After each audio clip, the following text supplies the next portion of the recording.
आज हमने करना है श्लोक संख्या 14, जो कि बहुत ही इम्पोर्टेंट है समझने के लिए, हमें अपनी लाइफ्स में भी और स्टूडेंट्स को भी ये इसको समझना बहुत इम्पोर्टेंट है।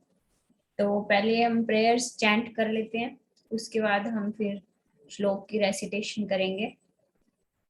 ओम अज्ञानतिमिरान्धस्य ज्ञानाञ्जनशलाकया चक्षुरुन्मीलितं येन तस्मै श्री गुरुवे नमः। जय श्री कृष्ण चैतन्य प्रभु नित्यानंद श्री अद्वैत गदाधर श्रीवासादि गौर भक्त वृंद।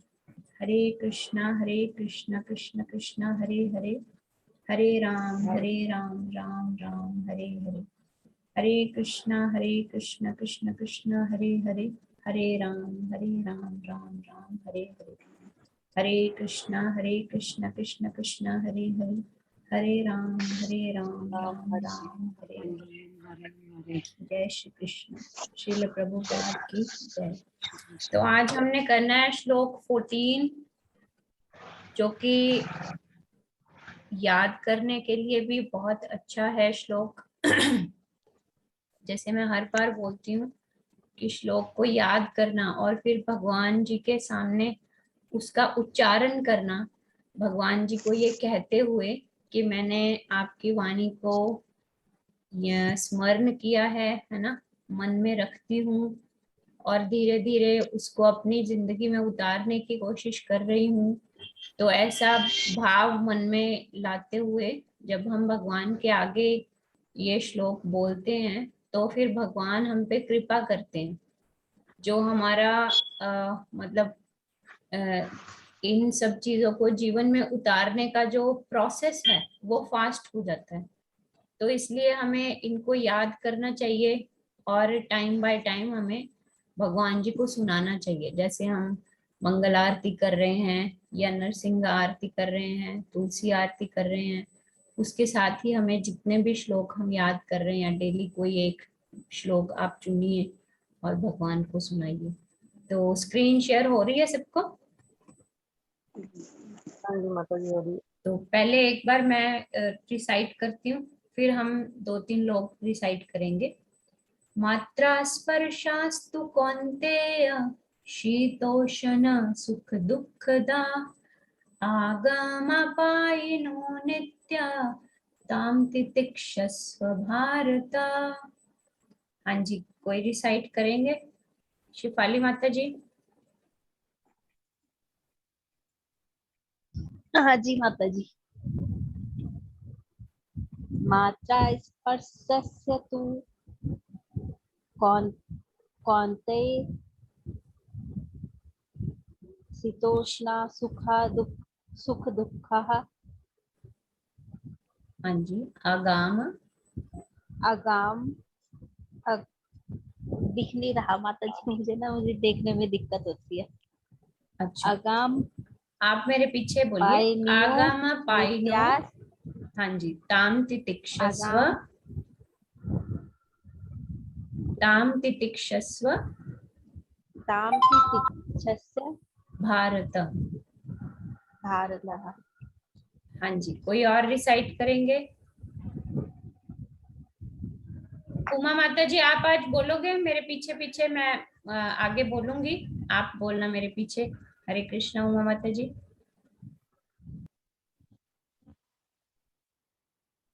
ठीक है, रूपा माता जी आप करिए फिर रिसाइट।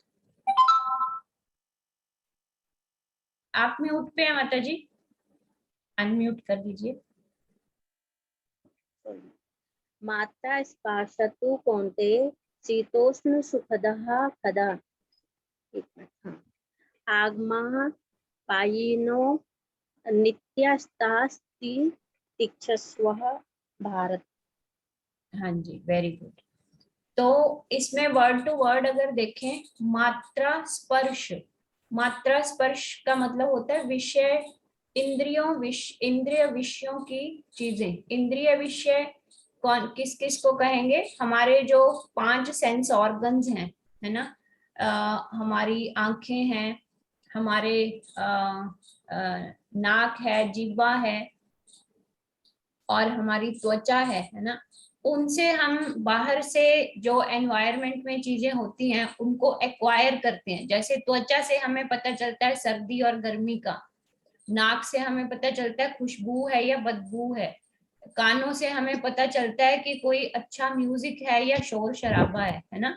ये मतलब है मात्रा स्पर्श, मतलब इंद्रिय विषयों के भोग या इंद्रिय विषयों की वस्तुएं। कौन्तेय भगवान ने अर्जुन के लिए यूज किया है, क्योंकि अर्जुन कुंती पुत्र हैं, इसलिए अर्जुन के लिए कौन्तेय वर्ड यूज किया गया है।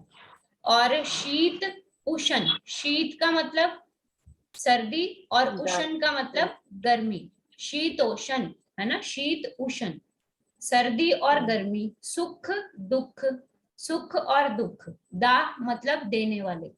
मतलब जिस तरह से हम अपने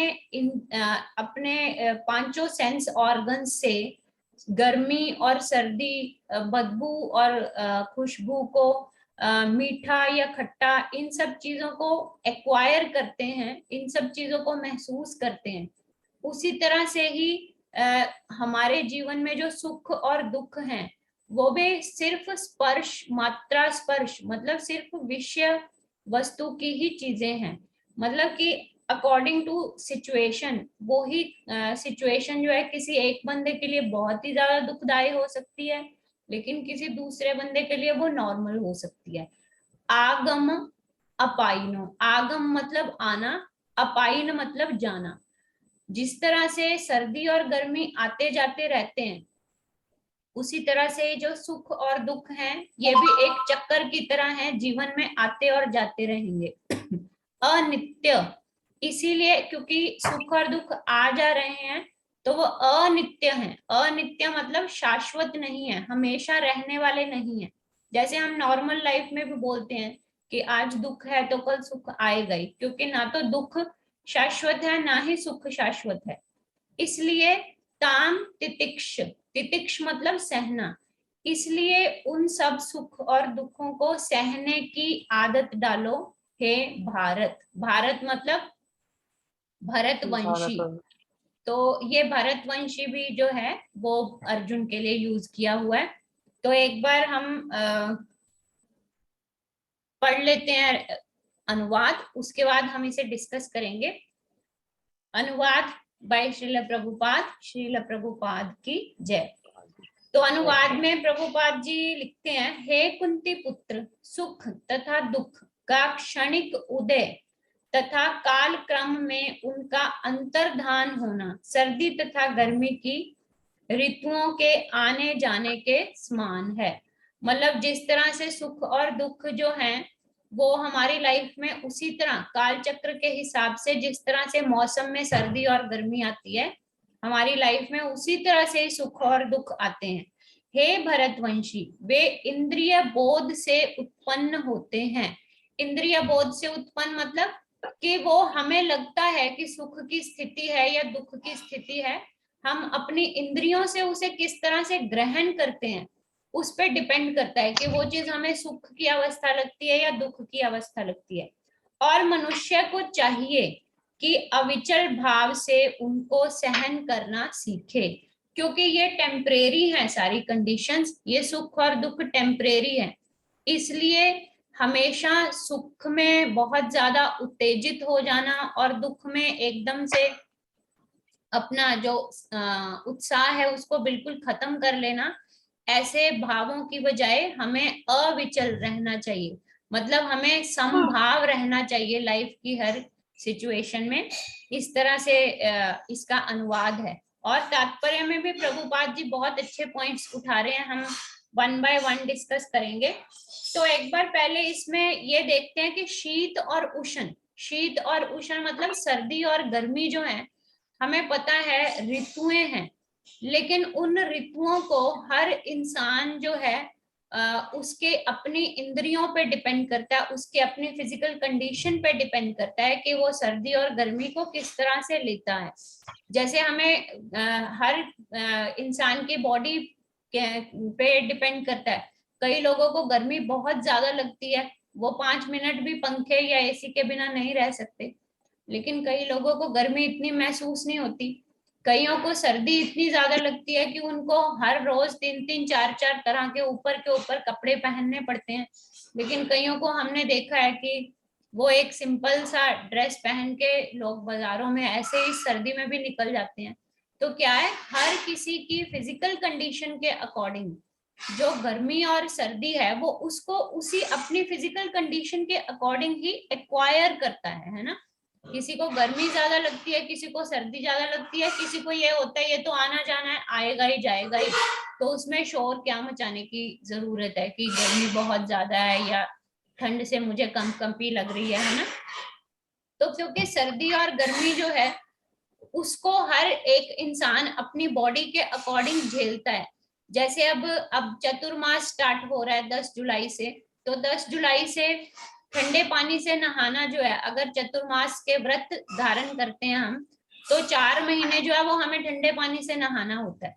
अब 10 जुलाई में क्योंकि गर्मी होगी तो उस टाइम ठंडे पानी से नहाना कोई बहुत बड़ी डील नहीं लगती।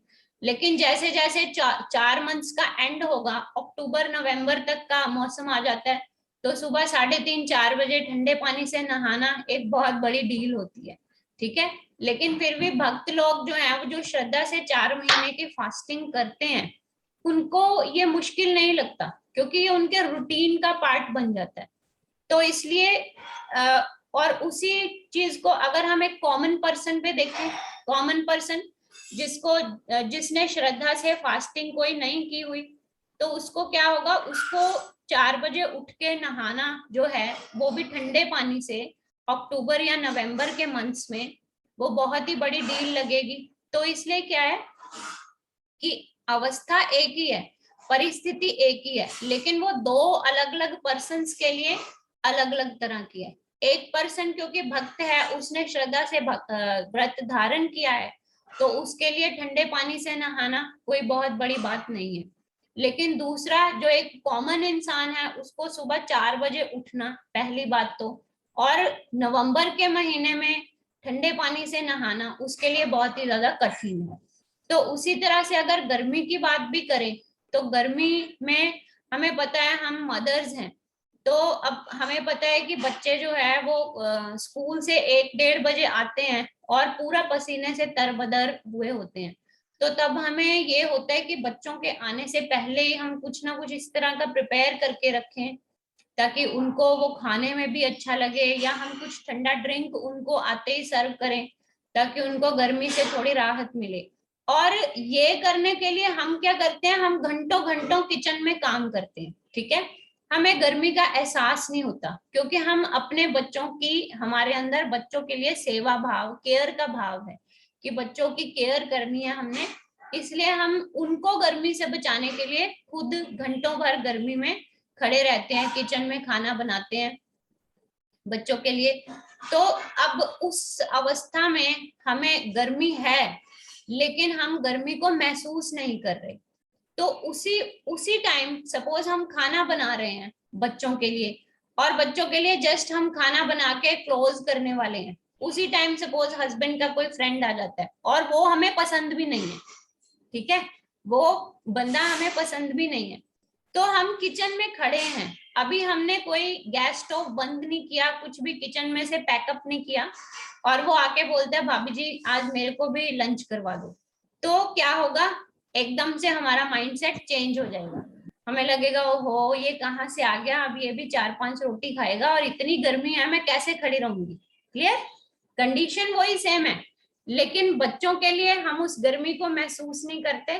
पर अगर कोई अदर पर्सन आ जाता है जिसकी हमारे साथ कोई ज्यादा बॉन्डिंग अच्छी नहीं है, तो उसके लिए वो ही गर्मी हमें भारी लगनी शुरू हो जाती है। तो ये क्यों मैं समझाने की कोशिश कर रही हूँ, क्योंकि परिस्थिति एक ही होती है, लेकिन हम उस परिस्थिति से डील किस तरीके से करते हैं उस पर डिपेंड करता है। तो अब सर्दी गर्मी से निकल के, जो कि कॉमन हमारे बॉडीली प्लेटफॉर्म पे है, सुख और दुख की अवस्था में अगर जाते हैं, सर्दी और गर्मी तो हमें दिखाई देती है, लेकिन सुख और दुख की जो अवस्था है वो एक सटल लेवल पे होती है, सूक्ष्म लेवल पे होती है। ठीक है, उसको उसको हमारी बॉडी इतना महसूस नहीं करती जितना हमारी बुद्धि और हमारा मन उस सुख और दुख को महसूस करता है। लेकिन क्या वो सुख और दुख जो है वो एक्चुअली एग्जिस्ट करते होते हैं? वो भी उसी तरीके से ही है कि बच्चे के लिए हम खाना बनाने के लिए गर्मी में खड़े रह रहे हैं, महसूस नहीं हो रहा, लेकिन अगर कोई थर्ड पर्सन आ गया तो हमें गर्मी लगनी शुरू होगी। उसी तरह से कई अवस्थाएं लाइफ में ऐसी होती हैं कि जिनसे बाहर निकल पाना बहुत ही ज्यादा इजी होता है, बट हम अपने माइंड में उस चीज को कंटेम्पलेट करते करते करते करते उसको राई से पहाड़ बना लेते हैं। तो दैट मीन्स सुख और दुख की जो अवस्था है वो भी एक इंसान की मानसिक परिस्थिति के ऊपर निर्भर करती है। तो प्रभुपाद जी परपट में बहुत ही सुंदर लिख रहे हैं कि सुख और दुख की जो अवस्था है वो बिल्कुल सर्दी और गर्मी की तरह है। अगर किसी को बहुत सर्दी में भी किसी की बॉडी ऐसी है कि उसको सर्दी महसूस नहीं होती, तो उसी तरह से किसी किसी का माइंड सेट जो कि थोड़ा सा स्पिरिचुअली एलिवेटेड पर्सन है, उसका माइंड सेट ऐसा होता है कि ना तो वो खुशी में या किसी उपलब्धि में बहुत ज्यादा उत्साहित हो जाता है और अहंकारी हो जाता है, और ना ही अगर उसको कुछ उसकी लाइफ में फेलियर्स आ जाते हैं तो वो बिल्कुल ही अपना जो है उत्साह उसका बिल्कुल वो निरुत्साहित हो जाता है। जो एलिवेटेड पर्सन होते हैं स्पिरिचुअलिटी में जो होते हैं पर्सन, वो समभाव रहते हैं, वो हर अवस्था में एक ही जैसे रहते हैं। लेकिन वही कंडीशन एक कॉमन पर्सन के लिए जो कि स्पिरिचुअलिटी में नहीं है, उसके लिए वही कंडीशन जो है वो अनबियरेबल भी कई बार हो जाती है। जैसे इसको एक बिल्कुल सिंपल एग्जांपल से समझेंगे, फैमिली में जो रिलेशंस हैं आजकल वो बहुत ही ज्यादा हमें पता है एक नाजुक दौर पर चलते रहते हैं। हर टाइम जो है इतना मतलब कच्चा हो गया है धागा कि थोड़ी सी बात हुई तो वो धागा टूट सकता है, ठीक है। उसका बेसिक रीजन क्या है? उसका बेसिक रीजन होता है हमारे अंदर तितिक्षा का ना होना। तितिक्षा मीन्स सहनशीलता, कि हमारे अंदर सहनशीलता बिल्कुल भी नहीं है। जैसे हस्बैंड एंड वाइफ है, दोनों किसी बात पे चर्चा कर रहे हैं, बच्चे के फ्यूचर के बारे में सपोज चर्चा कर रहे हैं, वाइफ का जो पॉइंट ऑफ व्यू है वो अलग है, हस्बैंड का पॉइंट ऑफ व्यू अलग है। अब जो सेंटर है बातचीत का वो क्या है? बच्चा। लेकिन सेंटर से हटके कई बार क्या होता है, हम दोनों के व्यूज अगर मैच नहीं कर रहे, ठीक है, हस्बैंड कहते हैं कि हम बच्चे को आगे ये करवाएंगे, मदर कहती है नहीं नहीं उसका जो माइंड सेट है ना वो ये करने वाला नहीं है, हमारा बच्चा ये करेगा, ठीक है, suppose which is the normal condition in our families, वो उसी पे बात कर रहे हैं, ठीक है। तो अब क्या होगा, दोनों ही अपनी ईगो को छोड़ने के लिए और अपने पॉइंट ऑफ व्यू को छोड़ने के लिए तैयार नहीं है, दूसरे को समझने के लिए तैयार नहीं है, ठीक है। तो क्या होगा, 5 ही मिनट में जो ये डिस्कशन है वो इतनी ज्यादा बढ़ जाएगी कि उसमें से बच्चा तो गायब भी हो जाएगा, उस डिस्कशन में से रह क्या जाएगा, मैं सही हूं तुम गलत हो, मैं सही हूं तुम गलत हो, ठीक है। तो ये क्यों है? क्योंकि हमारे अंदर सहनशीलता नहीं है, ठीक है। हम किसी के पॉइंट ऑफ व्यू को सुनना नहीं चाहते, फिर वो डिस्कशंस इतनी लंबी चली जाती हैं, कई बार डिस्कशन 5 मिनट में खत्म होगी, लेकिन हम उसको अपने माइंड में कंटेम्पलेट करते करते करते करते इतना बढ़ा देते हैं कि हमें लगता है कि नहीं ये हस्बैंड तो कभी मेरी बात नहीं सुनते, हर बात पे अपनी मर्जी करते हैं, this and that this and that, ठीक है। तो क्या होगा, हमारे माइंड में जो कलमश है, जो गंदगी है, मलिनता है, वो भरनी शुरू हो जाएगी दैट पर्टिकुलर पर्सन के प्रति जिसके साथ हमारा एक तरह का आर्ग्यूमेंट हुआ है, ठीक है। और फिर जब भी हम उस पर्सन को देखेंगे, अब suppose that person has become normal, वो भूल भी गया कि कोई बात हुई भी थी, ठीक है, वो पर्सन बिल्कुल नॉर्मल हो चुका है, लेकिन हम क्या है, हम अभी उसी दुख की अवस्था में चल रहे हैं, ठीक है। कैसे हम जैसे ही उस पर्सन को देखेंगे हमें वो सारी बातें याद आएंगी जब वो उस डिस्कशन में या उस आर्ग्यूमेंट में उस पर्सन ने गुस्से में हमें बोल दी थी। तो क्या है, अब हम दुख की अवस्था में हैं, लेकिन क्या हम इससे इजीली लेट गो कर सकते हैं? यस, कर सकते हैं, ठीक है। कैसे कर सकते हैं? आर्ग्यूमेंट हो रहा है, सपोज द वाइफ फील्स कि husband will not understand my point, she can keep quiet, ठीक है। वाइफ को अगर ये लगता है कि हस्बैंड मेरे पॉइंट को अंडरस्टैंड नहीं कर रहे, जो भी मैं बच्चे के बारे में बोलती हूँ, तो हम क्या करेंगे, हम चुप हो जाएंगे। और चुप होके हम क्या करेंगे, we will surrender to God. हम भगवान को बिल्कुल सरेंडर कर देंगे, ठीक है, कि भगवान जी मुझे तो लगता नहीं है कि बच्चा हमारा इतने बड़े लेवल का टेस्ट दे सकता है या इतनी मुश्किल पढ़ाई कर सकता है। बट अब क्योंकि आपने क्योंकि इस तरह की परिस्थिति सामने आ गई है, इसलिए मैं आपके शरणागत होती हूँ, ठीक है। और आपसे ये प्रार्थना करती हूँ कि जो भी सही रहा है वो हमें दिखाइए। क्लियर? तो क्या होगा, सरेंडरिंग हो गई हमारी, ठीक है जी। उसी बात पे आर्ग्यूमेंट उसी टाइम बंद हो जाएगा, दुख की अवस्था खत्म हो गई, ठीक है। तो द पॉइंट इज कि सुख है या दुख है, वो सिर्फ वो भी सर्दी और गर्मी की तरह हमारी मन की स्थिति के ऊपर ही निर्भर करता है कि हमने किसी चीज को सुख में काउंट करना है या दुख में काउंट करना है। और जनरली आजकल का जो टाइम चल रहा है, हम हर छोटी छोटी चीज को सुख में कन्वर्ट करने की बजाय उसको दुख में कन्वर्ट कर लेते हैं, ठीक है।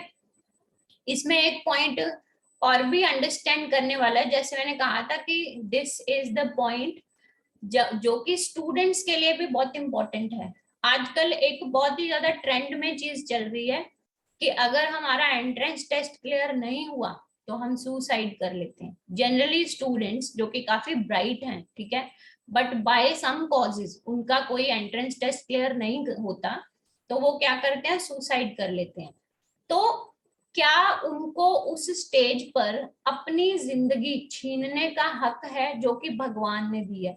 क्योंकि लाइफ दी भी भगवान ने है, तो इसलिए भगवान ही उसका जब भी लाइफ स्पैन खत्म होगा, वो ही उससे वो लाइफ जो है, उसकी जो बॉडी की जो उसकी लाइफ है उसको खत्म कर सकते हैं, ठीक है। बट एक्चुअली होता क्या है, क्योंकि हम में खुद में सहनशीलता, तितिक्षा नहीं है, और वो तितिक्षा फिर हम बच्चों को भी सिखा नहीं पाते। तो इसलिए क्या है, बच्चों ने मेहनत की लेकिन कोई रिजल्ट नहीं आया, तो बच्चों को क्या लगता है कि अब ये तो मेरी लाइफ का एंड है, इसके बाद तो मैं कुछ कर ही नहीं सकता, मैं लोगों को, समाज को क्या कहूंगा, ठीक है। तो उस टाइम पे बच्चे को क्या लगता है कि अब मेरी लाइफ का बिल्कुल अंत है, इसके बाद मेरे पास कोई वे आउट नहीं है, और कमिट्स सुसाइड, ठीक है।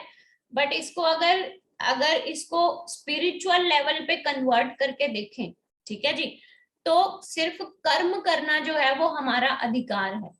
अब स्टूडेंट ने कोई सब्जेक्ट ले लिया है, वो अपने 100% एफर्ट्स दे रहा है, ठीक है, उसने अपनी पूरी 100% कोशिश कर ली, लेकिन उसका टेस्ट जो है वो क्लियर नहीं हुआ, ठीक है जी।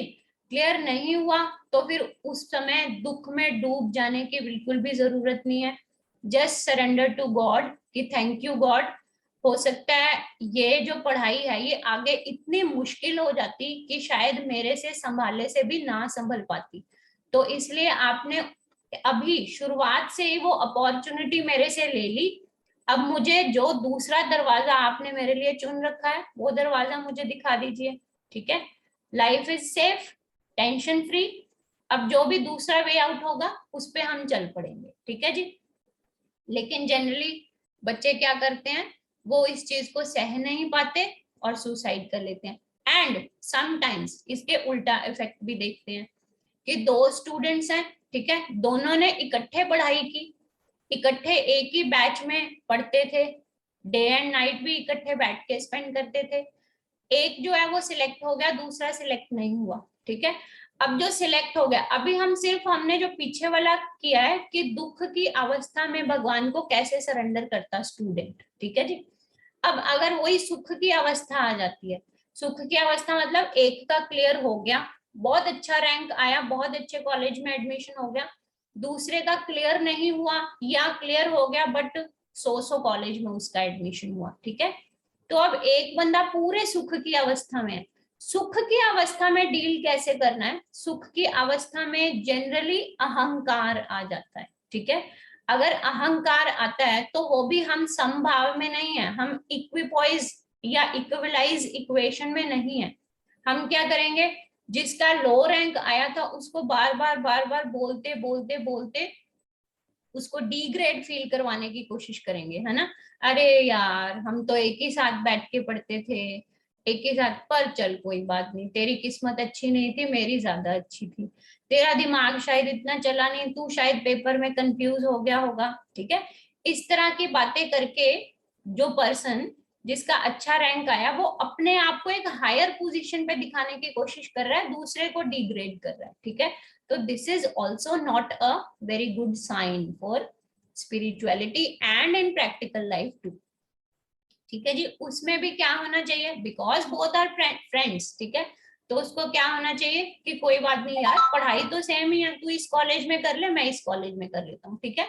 दुख की अवस्था में भी हम संभाव हैं, सुख की अवस्था में भी हम संभाव हैं, हम सिर्फ भगवान को सरेंडर करते हैं कि थैंक यू, आपने मुझे बहुत अच्छी अपॉर्चुनिटी दे दी, और इस अपॉर्चुनिटी को मैं यूज करूंगा अपने फ्रेंड की हेल्प करने के लिए भी, जिसका अच्छे कॉलेज में एडमिशन नहीं हुआ बट मेरा अच्छे में हो गया, तो जो भी मुझे अच्छे लर्निंग पॉइंट्स मिलेंगे मैं उसके साथ शेयर करूंगा, क्लियर। तो ये क्या हुआ, सुख में हमें अहंकार नहीं हुआ, दुख में हम उद्वेग में नहीं गए। तो यही भगवान समझाने की कोशिश कर रहे हैं कि सुख और दुख जो है वो भी मन की अवस्था है, उसको सहन करना सीखो, और सुख और दुख में हमेशा समभाव रहने की कोशिश करो। लेकिन कई लोग इसको गलत इंटरप्रेट भी कर लेते हैं। वो गलत इंटरप्रिटेशन कैसे होती है, लोगों को लगता है कि अब यहाँ पे एक, अभी मैं आपको अगर डिस्कस करेंगे हम, तो आपके माइंड में भी शायद कंफ्यूजन आएगा, क्योंकि जब मैंने पहली बार सुना था तो मेरे माइंड में आया था कि भगवान जो है वो अर्जुन को तो युद्ध के लिए बार बार मोटिवेट कर रहे हैं कि नहीं उठो युद्ध करो, उठो युद्ध करो, और अब कह रहे हैं कि सुख और दुख को एक ही तरीके से सहो, तो फिर वो उसको मोटिवेट कर ही क्यों रहे हैं। हमें लगेगा कि ठीक है अर्जुन के लाइफ में दुख है, फिर वो उसको सह लेता एज इट इज। अब अगर भगवान कह रहे हैं कि सुख और दुख को सेम तरीके से ही सहो, तो अगर अर्जुन के पास राज्य नहीं है तो व्हाट अ बिग डील, उसकी लाइफ में ये दुख है तो उसको दुख सहना चाहिए, ठीक है। तो यहाँ पे हमें लगेगा कि भगवान तो अपनी ही बात को डाइवर्ट कर रहे हैं, एक तरफ कह रहे हैं सहो, दूसरी तरफ कह रहे हैं लड़ो, ठीक है। तो इसको क्लैरिफाई कैसे करेंगे, इसमें भगवान कहते हैं कि कर्म करना जो है वो तुम्हारी ड्यूटी है, धर्म के हिसाब से whatever your duty I have assign to you, ठीक है। जिस भी रोल में मैंने तुम्हें भेजा है इस दुनिया में, उस रोल के अकॉर्डिंग जो भी तुम्हारी ड्यूटीज हैं, उन ड्यूटीज को तुम करो विद योर 100% एफर्ट, ठीक है। But don't worry for the result, result के लिए बिल्कुल भी वरी मत करो, क्योंकि रिजल्ट जो है वो मैं ही दूंगा, और जो तुम्हारे लिए बेहतर होगा वो ही दूंगा, ठीक है। अब भगवान अर्जुन को ये बात क्यों बोल रहे हैं कि सुख और दुख को सहना सीखो, क्योंकि अर्जुन जो है वो अभी बहुत ही ज्यादा दुख की अवस्था में है कि अगर मैं युद्ध करता हूं तो मेरे मित्र संबंधी, मेरे सगे संबंधी, मेरे दादा, मेरे भाई, मेरे गुरु जो हैं वो मेरे हाथों से मारे जाएंगे, ठीक है। इस बात को सोचकर वो दुखी है। तो इसलिए भगवान कह रहे हैं कि तुम्हारा क्षत्रिय की भांति कर्म है युद्ध करना, इसलिए तुम युद्ध करो, उस युद्ध का जो रिजल्ट आउट होगा उसको सहना सीखो, ठीक है। अगर उस युद्ध में तुम विजयी हो जाते हो तो बिना अहंकार किए धर्म की स्थापना करके राज्य को करो, ठीक है। लेकिन अगर तुम विजयी नहीं होते तो फिर उसको भगवान की कृपा समझकर या भगवान की मर्जी समझकर स्वीकार करो।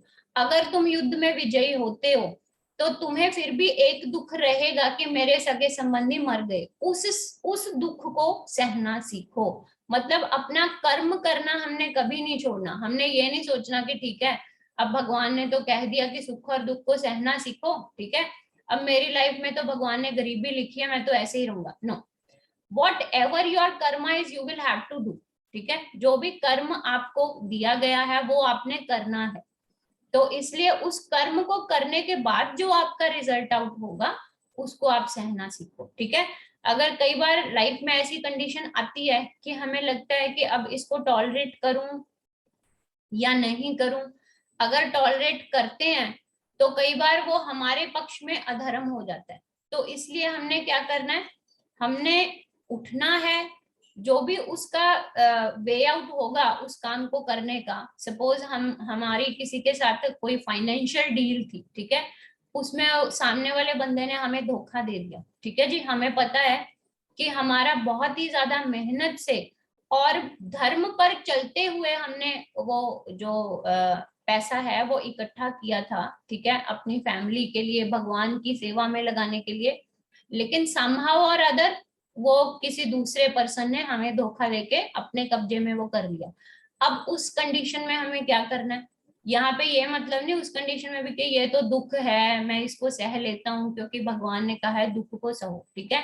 Now what is your duty? Your duty is कि आप एविडेंसेस इकट्ठे कीजिए, ठीक है, उस बंदे के खिलाफ कोर्ट केस कीजिए, या जैसे हमारे कॉमनली हमारी फैमिलीज में चलता है कि हम अपने 8-10 पंचायती बंदों को इकट्ठा कर लेते हैं, ठीक है, और वहां पे हमारी बातचीत होती है। तो वॉट एवर द वे, जो भी वे है हमारा कर्म करने का, उस तरीके से हम कर्म करें, उसके बाद जो भी रिजल्ट आएगा उसको हम एक्सेप्ट करें। Suppose we have gone to court, ठीक है, हम कोर्ट में चले गए, लेकिन कोर्ट ने, हमने अपना कर्म कर दिया, लेकिन कोर्ट ने जो जजमेंट है वो सामने वाले बंदे के हक में सुना दी, देन वी शुड सरेंडर कि ठीक है भगवान, हो सकता है ये मेरा पिछला कर्म बंधन था, उस इंसान ने मेरे से लेने थे, उसने धोखे से मेरे से ले लिए, ठीक है, वहां पे ही बात खत्म हो गई। और अगर हम केस जीत जाते हैं देन वेल एंड गुड, कि हमारा जो कर्म था हमने किया और भगवान ने उस कर्म का हमें एक पॉजिटिव रिजल्ट दिया। This is the actual meaning of this shloka, कि जो भी तुम्हारा कर्म है उसको करना सीखो, उस कर्म के चलते तुम्हें सुख या दुख जो भी सहन करना पड़े उसको सहन करो, लेकिन इक्विपॉइज होकर, एक ही सिंपल मन की एक ही अवस्था से, ना तो उसे सुख की अवस्था में लेकर बहुत ज्यादा उत्तेजित और उत्साहित हो जाओ, अहंकार करो और दूसरों को छोटा दिखाने की कोशिश करो, और ना ही दुख की अवस्था में इतना अपना बिल्कुल जो है अपना बिल्कुल अपना उत्साह को खत्म कर लो, ठीक है, और बैठ जाओ कि अब तो बस मेरी लाइफ में कोई वे आउट नहीं है। समभाव से चलो और सिर्फ अपना कर्म करते जाओ, जो भी रिजल्ट होगा सुख या दुख उसको सहो। Any question?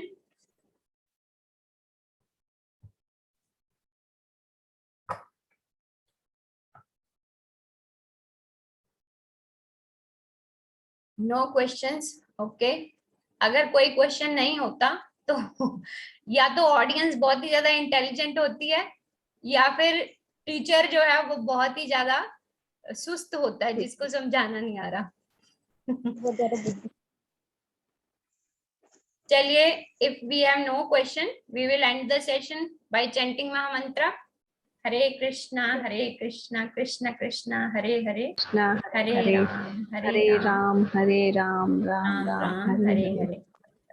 Thank you for coming. We will meet tomorrow at 4 p.m. Hare Krishna. हरे कृष्ण माता जी।